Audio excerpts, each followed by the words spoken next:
So you've got this awesome PicoCalc, but what if it could be more than just a calculator? I'm JBlanked, and today we're not wasting any time. We're jumping straight into the code to understand how a real Picoware app is built using a simple scrollable text box example. Let's get into it. If you followed my last video, you've already installed my Picoware custom firmware, which unlocks the PicoCalc's true potential.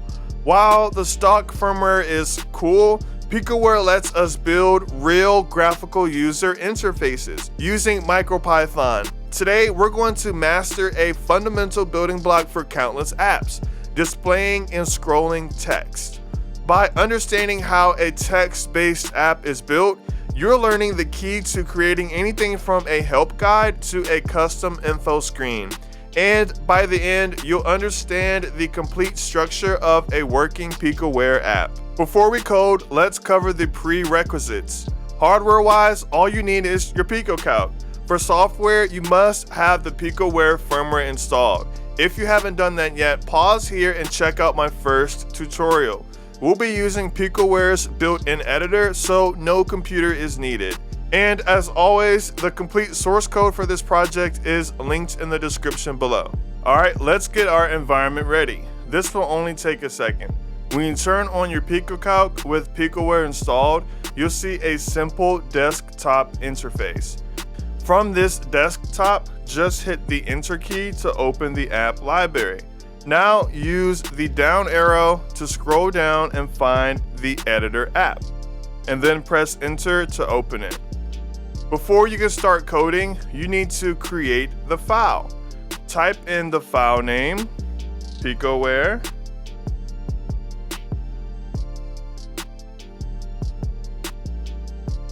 /apps,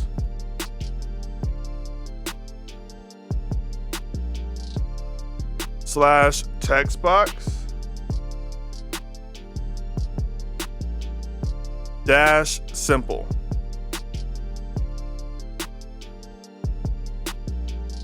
And don't forget the .py at the end. Now this path is important because the system automatically looks in the apps folder to find applications. Once you've typed in the name, scroll down and select Save, and then click Enter.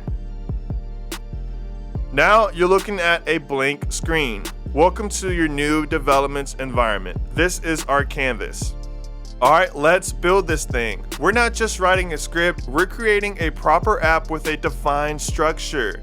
Picoware apps follow a specific life cycle managed by 3 core functions: start, run, and stop. On the screen is a preview of the code. Let's get into it. We'll start by importing const from micropython, which is a memory optimization technique for our text. Then we define 2 global variables, underscore textbox, which will hold our GUI object, and underscore text, which contains the string we want to display. Let me fill that in.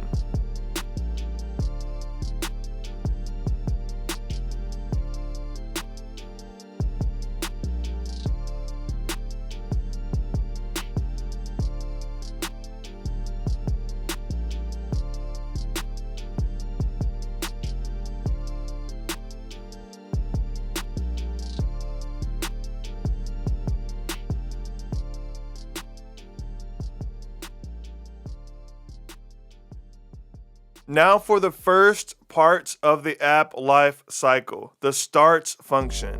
This runs once the user launches the app. Inside start, we import the textbox class. Notice the import is inside the function. This helps save memory until it's actually needed. The function receives a view manager object, which is our gateway to the Picoware system. We create our text box telling it what drawing surface to use, its position, and its height. Then we use .setText to load our content into it.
And just like that, we have the complete setup for our app. Pretty cool, right?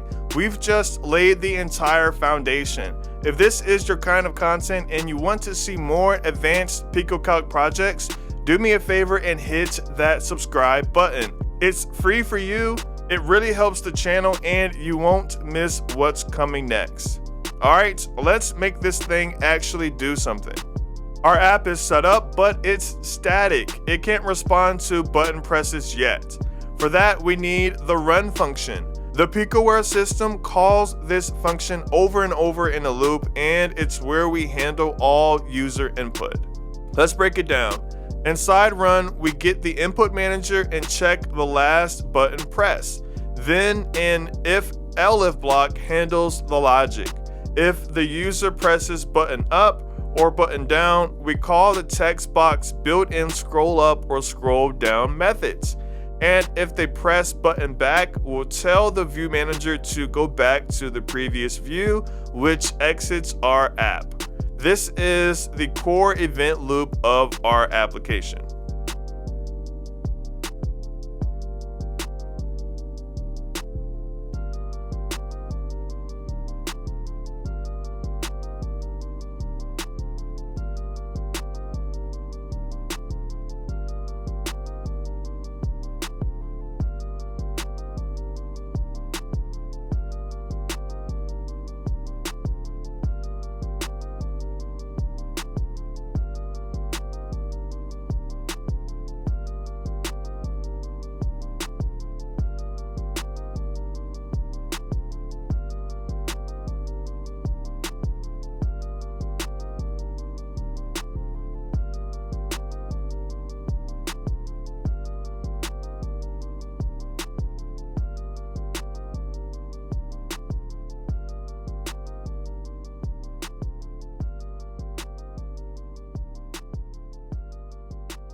Jay, you blanked on this one.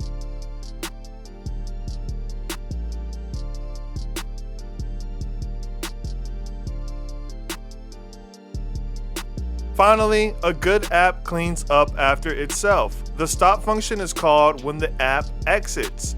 Here we delete our text box object to free up memory and then call collect to run micropython's garbage collector. This is crucial for keeping a small device like the PicoCalc running smoothly.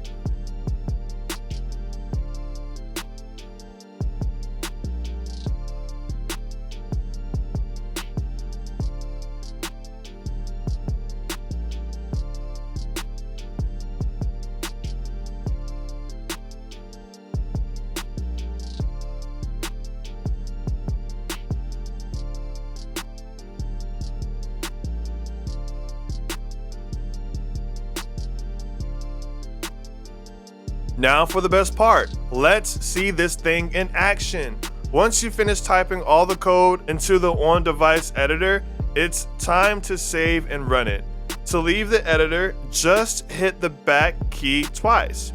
You'll get a prompt that asks save changes. Delete the N and type Y to save your work, and then click enter. After saving, you'll be back to the library menu. From here, just scroll down and click Applications, and then scroll down and click Text Box Simple, then hit Enter. And there it is. You should see your text on the screen, perfectly word wrapped. Now, if you try the up and down keys, you'll see that we can't scroll. That's because our sample text is small and fits entirely on the screen. In order for us to scroll, we need to have a bunch of text that won't all fit on the screen. When you're done, hit the back button and you'll return to the Applications menu. This is a huge leap from a simple script. So let's recap. In just a few minutes, we went from a blank file to understanding the entire life cycle of a Picoware application. We saw how to use the start function for setup, the run function for handling user input, and the stop function for cleanup. But this is just a starting point. The real magic happens when you take this structure and run with it. Don't just stop here. Change the text to something longer. The code is yours to experiment with. So, what will you build? A simple to-do list viewer, a guide for a game, a config screen for a weather station? I genuinely want to see what you create. If you get stuck or just want to share what you've built, join our Discord community or talk to us on the Clockwork Pi forums. It's the best place to get help and show off your Picoware projects. And of course, if you want to see how we can build on this foundation to create a multi-app menu from scratch, make sure you're subscribed with notifications on, because that's what we're tackling in a future video. I'm JBlanked. Thanks for watching. Peace.